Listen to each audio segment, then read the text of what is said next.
और एक बात मैं बताना चाहूँगा, जब घर में किसी की मृत्यु हो जाए और उस समय जब अर्थी उठाते हैं उसकी, उस समय सबका दिल भर आता है, पत्थर दिल भी कोमल हो जाता है, व्याकुल हो जाता है। और खासकर पिता के लिए तो बड़ा कठिन हो जाता है अर्थी को विदा करना, माता पिता के लिए रोते हैं। पुरुष भले कितना भी कठोर क्यों ना, आंखों में भले उस समय उसकी आंसू ना आए, लेकिन दिल उनका भर आता है। बड़ा कठिन है विदा करना, लेकिन मजबूरी है, विदा करना पड़ता है। और इससे भी कठिन होता है मुर्दे को विदा करना, इससे भी कठिन है डोली को विदा करना माता पिता के लिए। उस समय भी सबकी आंखें भर जाती हैं, हृदय भर आता है। और इससे भी कठिन है, डोली की विदाई से भी कठिन है अपने पुत्र को सन्यासी बना देना, बनते देखना, और विदा हो रहा है, सदा के लिए सन्यास ले रहा है, ये उससे भी कठिन है। मुर्दे को विदा करना पड़ता है, मजबूरी है, इसलिए वहां कोई क्लेश नहीं करता। रोते तो है लेकिन क्लेश नहीं करता, हम नहीं विदा होने देंगे मुर्दे को, हम नहीं विदा, नहीं जा। इसी प्रकार डोली विदा, वहां भी एक मजबूरी होती है, विदा करना पड़ता है, लाचारी है, लेकिन रोते हैं, गले मिल मिल के रोते हैं। लेकिन सन्यासी बेटे को सन्यास के लिए घर से विदा कर देना, ये कोई लाचारी नहीं होती, इसलिए वहां पर विशेष क्लेश होते हैं, रोका जाता है, रोया जाता है। और क्या क्या उस समय सन्यासी बनने वाले के लिए प्रतिकूल बाधाएं ऐसी उत्पन्न की जाती हैं। माता पिता यहां तक कहते हैं हम तो जहर खा के मर जाएंगे। क्या क्या, यदि पत्नी है तो पत्नी कितने क्लेश करती है, क्या क्या वहां कांड होते हैं, क्योंकि वहां लाचारी नहीं। मुर्दे में तो लाचारी है, रोक नहीं सकते, डोली में भी लाचारी है, रोक नहीं सकते, लेकिन सन्यासी बनने में तो रोक सकते हैं। इसलिए रोक सकते हैं, इसलिए क्लेश करते हैं। इसलिए सन्यासी बनना बड़ा कठिन है, क्योंकि सबसे बड़ी बाधा, पहली बाधा तो अपने मन की होती है। अपना मन इतना कोमल, रोते माता पिता को, परिवार को नहीं देख सकता, पत्नी को, बच्चों को नहीं देख सकता, एक तो वही सबसे बड़ी अपने मन की कमजोरी होती है। लेकिन फिर भी जिनको सन्यासी बनना, उनका हृदय कठोर तो हो ही जाता है, कठोर हुए बिना कोई सन्यास ले भी नहीं सकता। इसलिए वो तो लेना चाहेंगे, लेकिन घर में इतनी प्रतिकूल परिस्थितियां, यहां तक कि जिन संतों का संग प्राप्त करके उनको लगन लग रही है, उन संतों को गालियां तक गृहस्थी लोग देने लग जाते हैं। कहीं देखा मैंने, हमारा सत्संग सुनकर विरक्त बने तो कोर्ट कचहरी का ड्रावा लग गया देने, है ना। ऐसे ऐसे फोन आ जाते हैं, खैर हम तो सुनते नहीं हैं, बाकी ऑफिस में ऐसे फोन आते हैं कि आप लोग मेरे बच्चे को भड़का रहे हैं, जबकि हमको पता नहीं कौन बच्चा क्या बच्चा। जो लगन लग जाती है वो आपको सुनते रहते हैं और व्हाट्सएप पे सुन आप ही हमारे बच्चे को भड़का रहे हैं, हम केस करेंगे, हम ये करेंगे, हम पुलिस लेके आ रहे हैं, हमारे बच्चे का माइंड वॉश कर दिया, न जाने क्या क्या लोग वो करते हैं। क्योंकि माता पिता जितने भी हथकंडे हो सकते हैं वो अपनाते हैं अपने बच्चे को रोकने के लिए। यदि किसी गुरु से वो प्रेरित है, उनके गुरु के ऊपर ऐसे लालच लगाएंगे, गुरु को गालियां तक देंगे, यहां तक कि उनके आश्रम में जाकर के कलेश कर देंगे, क्या क्या करने लग जाते हैं। उनको है कि कैसे भी करके इसको रोक दो। ये है मायावी संसारी लोगों की बातें। वो ये नहीं सोचते कि एक सन्यासी बनने के लिए निकल रहा है, अपना भी उद्धार करेगा, हमारा भी करेगा, लेकिन इतनी ऊंची निष्ठा कहाँ है। लेकिन और बाबा के साथ भी ऐसा हुआ है, ऐसा नहीं कि नहीं हुआ था, बल्कि बाबा के पिताजी, और उन्होंने तो ऐसा श्राप तक दे डाला और मन ही मन कह दिया था कि जाओ तुम्हारा सन्यास सधेरा, पूज्य बाबा से कहा था। और एक बार की बात, कई सालों के बाद जब बाबा रत्नगढ़ थे, एकांत में भाई जी के साथ साधनारत थे, तो उस समय देखा, एक बार अपने कमरे में प्रवेश जब बाबा करने लगे, कई साल बाद की घटना है, अपने कमरे में जब प्रवेश करने लगे, देखा उनके पिताजी रास्ते में खड़े हैं।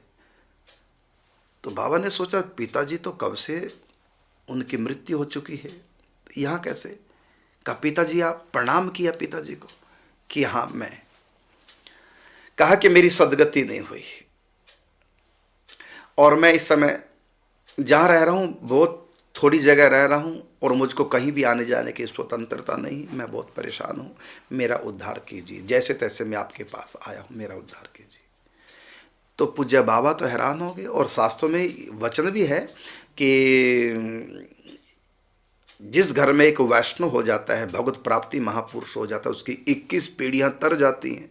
और मुझको तो भगवान श्री कृष्ण के दर्शन की लीलाओं में प्रवेश भी हो चुका है।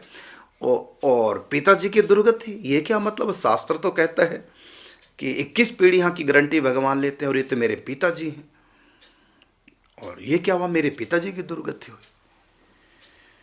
तो पूछ ही लिया पिताजी से कि आप तो बड़े सदाचारी थे, योग्य थे, भगवत भगत थे, निष्ठावान थे, और निर्लोभी थे, निर्द्वंदी थे, आपका तो ये दुर्गति होनी नहीं चाहिए। ऐसा नहीं कहा कि मुझको भगवत प्राप्ति हो गई है और आप तो पिताजी हैं तो आपका तो उद्धार हो ही जाना चाहिए, किस पीढ़ियां तरह जाती हैं, ऐसा नहीं बोला। तो कहा कि आप तो इतने बड़े त्यागी विरक्त थे, घर में रहकर भी इतने विचारवान थे और इतने सदाचारी थे आप, और भगवत भक्ति करते थे, आपका तो ये दुर्गति नहीं होनी चाहिए, इसका कारण आप बताएंगे कि आपकी दुर्गति क्यों हुई? तो कहा कि हाँ, मुझसे एक संत का अपराध बन गया, महद अपराध हो गया, और ये अपराध भगवान क्षमा नहीं करते। कौन सा अपराध आपसे हुआ? तो कहा कि आपका। कैसे? कहा जिस समय तुम सन्यासी बन रहे थे मैंने बहुत रोका, तुम्हारी माँ ने बहुत रोका, रोए चिल्लाए, लेकिन तुम्हारे ऊपर कोई भी असर नहीं हुआ, तुम एकदम कठोर बन गए थे। जब मैंने देखा मान नहीं रहा है और हमारी बिल्कुल भी परवाह नहीं कर रहा है, हमारे रोने का बिल्कुल भी ध्यान नहीं कर रहा है, ममता मई अपनी माँ का भी ऐसा ही कठोर बन गया, माँ का भी ध्यान नहीं कर रहा है, इतना पत्थर दिल कैसे हो गया? तो उस समय मैं बड़ा व्यथित था, बहुत दुखी था, हर प्रकार से तुमको समझाकर, तुम्हारे भाइयों के द्वारा, देवदत्त के द्वारा, तारादत्त के द्वारा तुमको समझाकर मैं हार चुका था। अंत में बद्दुआ मुख से निकली, जाओ तुम्हारा संन्यास पूरा ही ना हो, तुम्हारा योग सिद्ध ना हो, ऐसा बद्दुआ ऐसा मेरे मुख से निकल गया। बस इसी कारण से मैं एक संत का अपराधी हूं, मैं एक व्यक्ति को संत बनने से रोक रहा हूं, उसके आत्म उद्धार से मैं उसको रोक रहा हूं, मैं उसको भक्ति करने से रोक रहा हूं, मैं उसको सन्यासी बनने से रोक रहा हूं। ये मेरा अपराध, और रोक ही नहीं रहा हूं, ऊपर से मैंने कह दिया जाओ तुम्हारा सन्यास, तुम्हारा योग सिद्ध ही ना हो। तो ये मुझसे आपका अपराध बना, एक संत का अपराध बना। अब तुम ही मेरा उद्धार करो। तब कहा ठीक है। इतना कह के पिताजी तो अंतर्धान हो गए, और तब उन्होंने पत्र लिखा रत्नगढ़ से। उस समय उनके भाई तारादत्त मिश्र वैद्यनाथ में अध्यापन का कार्य करे थे, टीचर थे स्कूल में। तो उनको पत्र लिखा किस प्रकार पिताजी के लिए अनुष्ठान करना है, और मंत्र भी लिख दिया, हरि शरणम हरि शरणम हरि शरणम हरि शरणम। इस प्रकार श्री हरि शरणम मंत्र लिख दिया और कहा कि इसका अनुष्ठान कराओ, 1.25 लाख जप। तब उनके लिए अनुष्ठान किया गया, 1.25 लाख श्री हरि शरणम मम का 1.25 लाख जप किया गया। और उसके बाद फिर भाई जी के पूज्य बाबा के पास पिताजी पहुंचे और कहा कि मैं उस स्थान से मुक्त हो चुका हूँ, बहुत बहुत धन्यवाद, और आशीर्वाद दिया। 3 बार हाथ खड़ा करके आशीर्वाद देते निकल गए। और उसके पिताजी के सिर छूटने के 14 साल के बाद बाबा के पास समाचार आता है कि वो गोलोक धाम में भागुरी ऋषि की गति को प्राप्त कर गए। महाराज वृषभानु के जो पुरोहित हैं उनमें समा गए भागुरी ऋषि। होता ही है कि जो भी भगवान के धाम में जाते हैं आत्मा से छोड़ के, गोलोक धाम में, निकुंज धाम में, तो वहाँ कभी जनसंख्या बढ़ती नहीं है। जनसंख्या अनादिकाल से उतनी है, अनंत काल तक उतनी रहेगी। जब भी कोई आत्मा यहाँ से जाती है, उन्हीं परिकरों में जो भगवान के नित्य परिकर हैं, उनका भाव जिस भी परिकर से मेल खाता है, उसी शरीर में वो सम्मिलित हो जाते हैं, मतलब लीन हो जाते हैं, उनको वो देह प्राप्त हो जाता है। तो भागुरी ऋषि जो महाराज वृषभानु के पुरोहित हैं गोलोक धाम में, दिव्य बरसाने धाम में, तो वहाँ पर उनके भीतर वो समा गए। ये उनकी अंतिम आत्मा की परिणति हुई भागुरी ऋषि के रूप में। तो इस प्रकार से उनके पिता की सदगति। तो इससे एक शिक्षा हमको लेनी चाहिए कि कोई घर में सन्यासी बन रहा है, ठीक है, हल्का फुल्का तो रोग हो सकता हो, आवेश में हो और टेम्परेरी शमशान वैराग्य हो किसी घटनाओं को लेकर के, लड़की ने धोखा दे दिया, बाबा जी बन गए, है ना। कहा कि नारी मरी गृह संपत्ति नासी, मूड मुड़ाए भय सन्यासी। अभावग्रस्त होकर के जो संत बनता है उनको तो रोकना ही चाहिए, क्योंकि वो अभावग्रस्त हैं, इसलिए पत्नी मर गई इसलिए वैराग्य आ गया। बच्चे नहीं पूछते, डांटते फटकारते, बच्चे पीट तक देते हैं, बच्चे कहना नहीं मानते, चलो बाबा जी बन जाओ।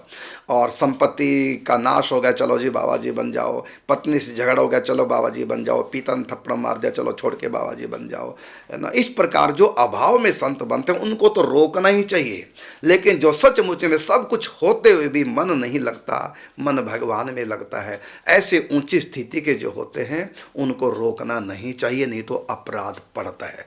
हल्का फुल्का आप रोक सकते हैं, लेकिन सचमुच में किसी की ऊंची लगन है, रोता है, व्याकुल है भगवान के लिए, संसार में कहीं भी मन नहीं है और किसी भी परिस्थिति में वो विचलित नहीं होते, देख लिया करो अपना बच्चा किस ढंग का है। यदि सचमुच में संत स्वभाव का है और संत बनना चाहता, उसको रोकना नहीं तो अपराध पड़ता है।